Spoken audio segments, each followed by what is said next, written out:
wa na'udzu billahi min syurri anfusina wa min sayyiati a'malina.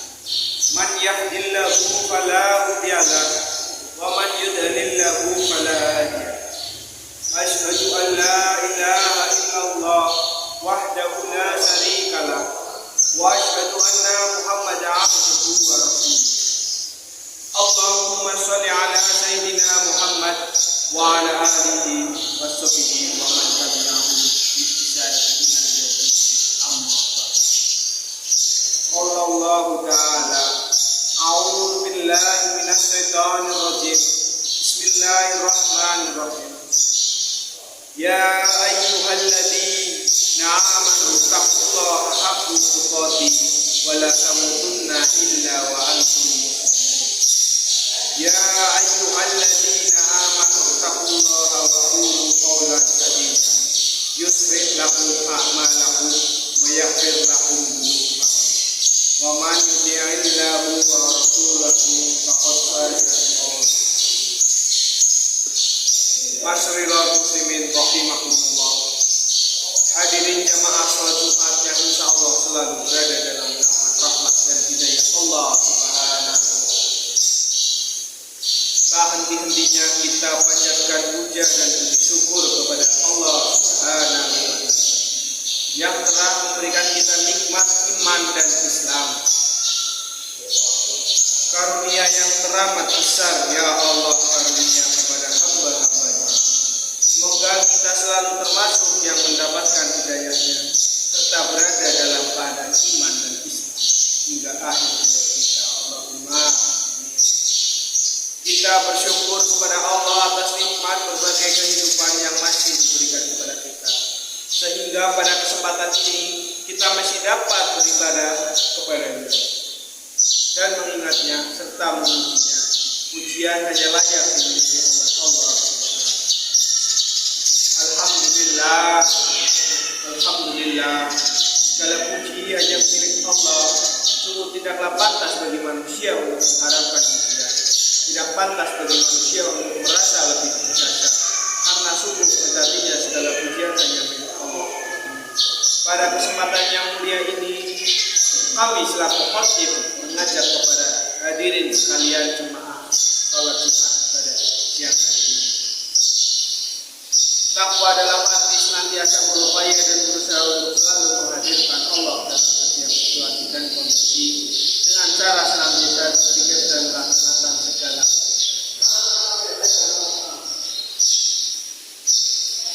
Secara bahasa, Sa'ban berasal dari kata Siban yang artinya jalan di atas gunung. Makna ini selaras dengan posisi bulan Sa'ban yang menyosong bulan Ramadan. Hal ini merupakan kiasan bahwa bulan ke-8 dalam kalender Hijriah termasuk merupakan momen tepat untuk menapi jalan kebaikan secara lebih intens, mempersiapkan diri menyambut bulan yang paling mulia, yakni di bulan Ramadan. Posisi bulan Sa'ban yang terletak di antara Rajab dan Ramadan seringkali kurang mendapat perhatian lebih dibanding 2 bulan mulia yang himpitnya itu. Pada Rajab, keutamaan seputar puasa dan amalan lainnya kerap kita dengar. Di bulan Rajab pula kita mengenang peristiwa dahsyat yang dialami Rasulullah, yaitu Isra Mi'raj. Isra Mi'raj bulan Ramadan lebih hebat lagi. Orang-orang seakan menjadi manusia baru, berburu fadilah dan pahala berlipat di bulan suci ini. Tidak demikian dengan Sya'ban. Dalam hadis riwayat Abu Dawud dan Nasai, Nabi menyebut Sya'ban sebagai bulan suci ini. Nabi menyebut Sya'ban sebagai bulan yang biasa dilupakan umat manusia. Dilupakan bukan berarti terhina. Ia diabaikan manusia karena manusianya sendiri yang kurang menyadari kemuliaan bulan Sya'ban. Bukan akibat bulan Sya'ban itu sendiri tidak mulia. Sikap ini biasanya hanya terjadi di kalangan awam atau orang-orang secara rohani belum mendekat kepada Allah. Para salafus tahlil memberi perhatian lebih pada bulan ini dengan berbagai ragam kegiatan ibadah. utama pada momen ijazah pertengahan bulan Sya'ban. Jamaah sholat Jumat hafidhahumullah. Bulan dari mulianya bulan Sya'ban bisa kita lihat dari sejumlah peristiwa penting bersejarah di dalamnya. Peristiwa-peristiwa ini bisa dipandang bukan sebagai fakta historis, tapi juga pertanda bahwa Allah memberikan perhatian spesial terhadap bulan. Pertama, pada bulan Sya'ban Allah menurunkan ayat perintah bersolawat kepada Nabi Muhammad SAW sebagai yang tercantum dalam surat Al-Ahzab ayat 56.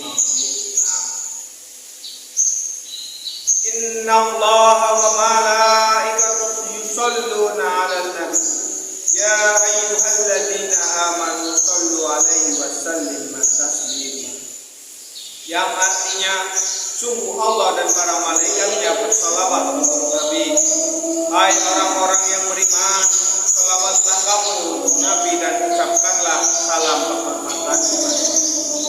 Mayoritas ulama khususnya dari kalangan musafir sepakat bahwa ayat ini turun di bulan Sya'ban. Secara bahasa salawat berakar dari kata sholat yang berarti doa. Dalam ayat tersebut ada 3 sholawat, yaitu sholawat yang disampaikan Allah, sholawat yang disampaikan malaikat, dan perintah sholawat yang disampaikan umat Rasulullah SAW. Ibnu Katsir dalam tafsirnya mengutip pertanyaan Imam Bukhari menjelaskan bahwa Allah bersolawat, maka dia memuji Nabi, malaikat bersolawat, berarti mereka sedang berdoa. Sementara manusia bersolawat selaras dengan pengertian mengharapkan berkah. Ayat tersebut menjadi bukti kedudukan Rasulullah yang tinggi. Kemuliaan dan rahmat dilimpahkan langsung oleh Allah kepada beliau. Malaikat-malaikat suci terlibat dalam merapal doa-doa dan seluruh kaum beriman pun diperintahkan untuk mengucapkan salawat kepadanya. Wajar sekalian bila Syekh Abdul Qadir Al-Jailani dalam mengajarkan umat Islam untuk memperbanyak sholawat di bulan Sya'ban. Di samping bergegas membersihkan diri atau bertobat dari kesalahan-kesalahan yang sudah lewat, guna menyambut Ramadan dengan hati yang bersih. Jamaah sholat Jumat fi makmum. Kedua, bulan Sya'ban merupakan saat diturunkannya kewajiban berpuasa bagi umat Islam. Imam Abu Zakaria An-Nawawi dalam Al-Majmu' Syarah Muhadzabah menjelaskan bahwa Rasulullah menunaikan puasa Ramadan selama 9 tahun selama itu. Dimulai dari tahun kedua Hijriah setelah kewajiban berpuasa tersebut turun pada bulan Sya'ban. Puasa merupakan kegiatan penting guna merendam nafsu yang sering menuntut dimanjakan. Melalui puasa, manusia ditempat secara rohani untuk menahan berbagai godaan budi. Bahkan untuk hal yang dalam kondisi normal tak puasa halal. Menahan diri dari hal-hal seperti makan, minum, berhubungan dengan suami istri menjadi sinyal kuat.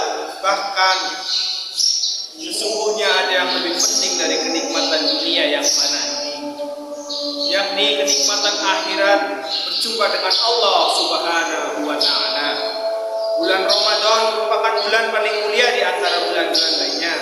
Artinya Sya'ban merekam sejarah penting diresmikannya kemuliaan Ramadan dengan difardukannya puasa bagi kaum mukminin selama 9 penuh. Sya'ban menjadi tonggak menyambut bulan suci sebagai anugerah besar dari Allah yang melipat gandakan pahala segala amal kebaikan di bulan Ramadan. Jamaah sholat Jumat hafizahumullah. Ketiga, bulan Sya'ban juga menjadi sejarah dimulainya Ka'bah menjadi kiblat umat Islam yang sebelumnya adalah Masjidil Aqsa. Peristiwa peralihan kiblat ini ditandai dengan turunnya ayat 144 dalam surat Al-Baqarah. Qad nara taqalluba wajhika fis sama falanuwalliyanaka qiblatan tardaha fawali wajhaka syatral masjidil haram wa haitsuma kuntum fawallu wujudhakum syatrah wa innal ladzina utul kitaba la ya'lamuna annahul haqqu mir rabbihim wa malahu bighafilin amma ya'malun. Artinya, sesungguhnya kami melihat wajahmu kerap menengadahkan ke langit, maka sungguh kami akan memalingkanmu ke kiblat yang kamu sukai. Palingkanlah wajahmu ke arah Masjidil Haram. Saat menafsirkan ayat ini, Al-Qurtubi dalam kitab Al-Jami'i Ahkamil Quran dengan mengutip pendapat Abu Hatim Al-Madsi mengatakan bahwa Allah memerintahkan Rasulullah Shallallahu Alaihi Wasallam untuk mengalihkan kiblat pada malam Selasa bulan Sya'ban yang bertepatan dengan malam Nifsul Sya'ban. Kiblat menjadi simbol tauhid karena seluruh umat Islam menghadap pada satu tujuan, beralihnya kiblat dari Masjidil Aqsa ke Masjidil Haram. Jumlah menegaskan bahwa Allah tak terikat dengan waktu dan tempat. Hal ini ditunjukkan dengan secara perubahan ketetapan kiblat yang tidak mutlak dalam satu arah saja. Umat Islam tidak sedang menyembah Ka'bah ataupun Masjidil Aqsa, melainkan Allah Subhanahu wa taala. Semoga kita semua termasuk orang-orang yang tidak menyia-nyiakan bulan Sya'ban meski di tengah kesibukan duniawi yang luar biasa. Al-Fakir mengajak kepada jamaah sekalian untuk menyisihkan waktu untuk meningkatkan kedekatan kita kepada Allah melalui kontemplasi, zikir, dan amal kebaikan, lebih-lebih di bulan ini.